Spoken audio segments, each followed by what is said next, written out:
So my immediate reaction when I saw this was, oh, I wonder how all the influencers and creators who already have a blue check mark are going to feel about this. But what do you think the reaction is from the creator community?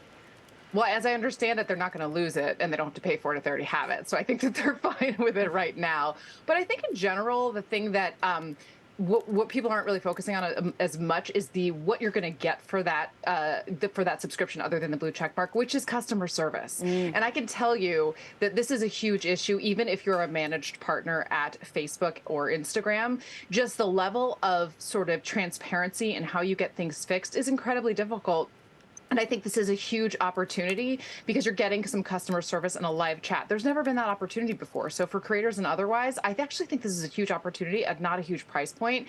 And I think it's a welcome change. I think people have been looking for a way to get answers, and this is a way in. And also, what does the blue check mark even mean anymore, right? Like it's sort of devoid of all meaning.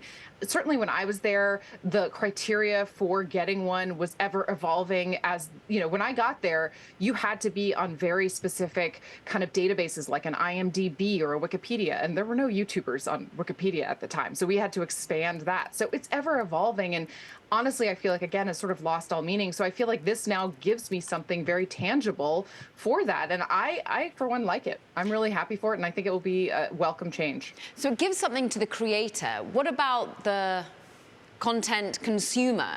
Because in some ways, the blue check mark for them was meant to be authenticity, clearly, and perhaps with this customer care and with this level of diligence, you'll definitely get that. But also sort of a mark of creative excellence in some way. Do you think that is that vaguely lost? We have different ranks of who gets it, and what about companies as well?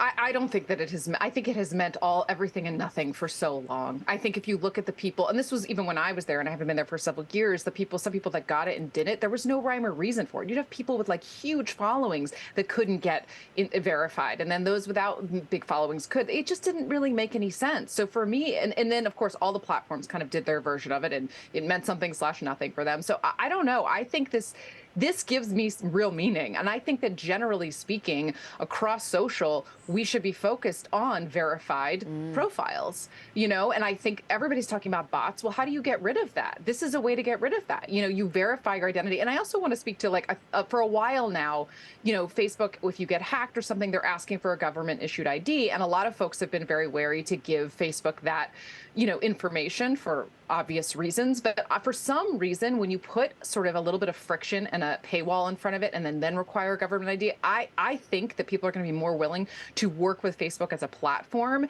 And it just engenders more trust because you feel like, okay, well, I'm paying for something. I'm going to get something for this. I'm going to get my blue check mark. I'm going to get my customer service, etc. So I don't know. I think this is a welcome change and also a huge pivot. When I was at Facebook, I can distinctly remember Mark Zuckerberg sort of laughing at the idea that Facebook would ever charge for anything, because this was before the time when we all sort of realized that we were paying in our data, right? This is pre-Cambridge Analytica. Right. So we've all been paying for a long time, to be honest. And now it's just like, it's not that much, less than $20 a month, and I get all these services. I'm not mad at it.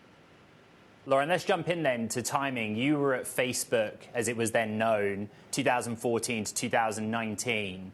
Correct. Why is this happening now? This is just a response from Meta to direct competition from the likes of Twitter and TikTok, etc.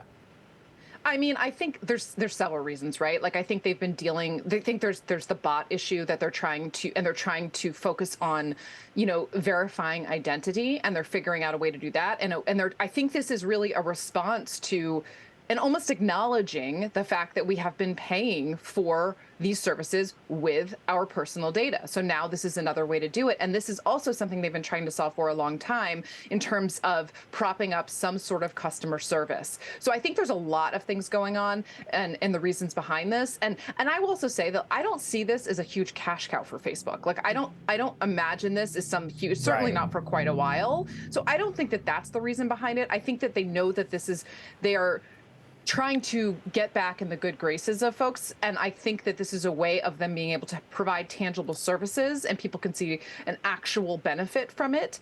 And they will feel there's a real exchange. And not to mention the fact that creators, who I consider small businesses and sort of brick and mortar small businesses, can suffer real sort of devastation with their businesses if their Facebook gets hacked or their Instagram gets hacked. And this is a way, I mean, I haven't been at Facebook since 2019. I still get friends of friends, DMing me when they get hacked, and it's devastating. And so this is a way to really figure out a way around that. And I think that they know it's time. It's too big. They need a real sort of provided services for folks to help with these situations.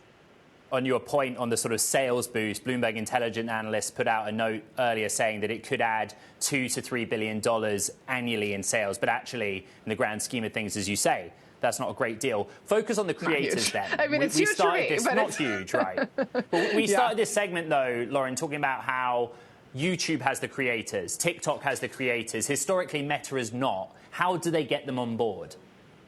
Well, Facebook is like, so I work at a company, I'm the host of a podcast, but I'm the VP of corporate development at a company called Jelly Smack. And one of the primary things that we do is take creators from YouTube and then we move them over to Facebook and other platforms.